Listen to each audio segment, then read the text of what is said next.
ব্রণের সমস্যায় ভুগছেন? একদমই ভয় নেই। প্রথমে জেনে নিন ব্রণটা আসলে কি।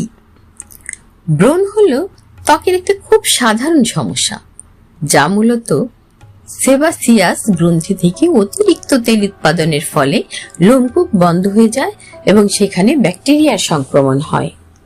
এটি সাধারণত মুখ, কাঁধ, পিঠ ও বুকে হতে পারে। ব্রণ দূর করতে কি করতে পারি আমরা, এটা হচ্ছে আমাদের জন্য সবচেয়ে ইম্পর্টেন্ট ব্যাপার। ব্রণ দূর করতে আমাদের যেটা করতে হবে, মুখটাকে ক্লিন রাখতে হবে, ত্বক পরিষ্কার রাখতে হবে।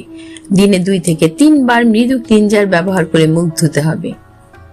তাহলে কি হবে, ত্বক পরিষ্কার রাখার জন্য আমাদের দিনে 2 থেকে 3 বার মৃদু ক্লিনজার ব্যবহার করে মুখ ধুতে হবে। 2. অতিরিক্ত তেল নিয়ন্ত্রণ। অয়েল ফ্রি বা নন কমেডোজেনিক যে পণ্যগুলো আছে প্রসাধনী, সেইগুলো ইউজ করতে হবে, অয়েল ফ্রি গুলো, কারণ অতিরিক্ত তেলের জন্য আমাদের ব্রণ ট্রিগার করছে। নাম্বার 3. নিয়মিত এক্সফোলিয়েশন। সপ্তাহে 2 থেকে 3 বার এক্সফোলিয়েটেড করে মৃত কোষগুলো দূর করে ফেলতে হবে, মৃত কোষগুলো সরিয়ে ফেলতে হবে। এক্সফোলিয়েশন, এই এক্সফোলিয়েশন আমরা নানাভাবে করতে পারি। আমরা ঘরে তৈরি মাস্ক দিয়েও করতে পারি। আমরা কিছু মসুরির ডাল একটু দুধের মধ্যে ভিজিয়ে রাখি, তারপর এটাকে ব্লেন্ড করে এটার সাথে মধু এবং লেবুর রস মিক্স করে 15 থেকে 20 মিনিট আমরা এটাকে স্কিনে রেখে এটা আস্তে আস্তে ঘষে ঘষে ধুয়ে ফেলতে পারি। এতে আমাদের শরীরের স্কিনের মৃত কোষগুলো দূর হয়ে যাবে। 4. Balance diet. অতিরিক্ত চর্বি বা চিনি খাবার প্রবণতা কমিয়ে আনতে হবে, তার পরিবর্তে একটা হেলদি ডায়েটে চলে আসতে হবে। হেলদি ডায়েট বলতে আমরা সেই ডায়েটকে বলবো যেটা অতিরিক্ত তেল চর্বি থাকবে না, ফ্রেশ ভেজিটেবল, ফ্রুটস এগুলো থাকবে।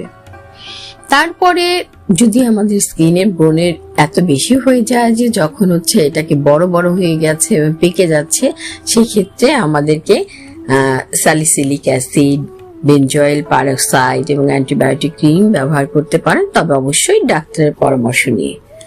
এছাড়া সানস্ক্রিন ব্যবহার করবেন, তো অবশ্যই সানস্ক্রিন ব্যবহার করে ত্বকে সুরক্ষা নিতে হবে বাইরে যাওয়ার আগে, রোদে যাওয়ার আগে, এমনকি চুলায় খাবার রান্না করার আগেও। আর নাম্বার 7 যেটা, সেটা স্ট্রেস কমিয়ে রাখতে হবে। মানসিক চাপ সবসময় ব্রণ হওয়াকে বা ব্রণকে ট্রিগার করতে হেল্প করে। তাহলে আমরা আমাদেরকে স্ট্রেস কমিয়ে রাখবো, চিন্তা, দুশ্চিন্তা, ডিপ্রেশন এগুলোকে কমিয়ে ফেলবো। আর পর্যাপ্ত ঘুমাবো, আরাম করে দিনে 6 থেকে 7 ঘন্টা অবশ্যই ঘুমাবো। এতে আপনার মুখের স্কিন থাকবে হেলদি, আপনার স্কিনের ব্রণ দূর হবে, এতে স্কিন থাকবে হাইড্রেটেড। সুতরাং ব্রণ নিয়ে ভয় নয়, এই কয়টা স্টেপ মেনে চলুন, দেখেন আপনার মুখ কত তাড়াতাড়ি সুন্দর হয়ে যায় ব্রণ মুক্ত। চ্যানেলটি যদি ভালো লেগে থাকে তাহলে অবশ্যই সাবস্ক্রাইব করে নেবেন।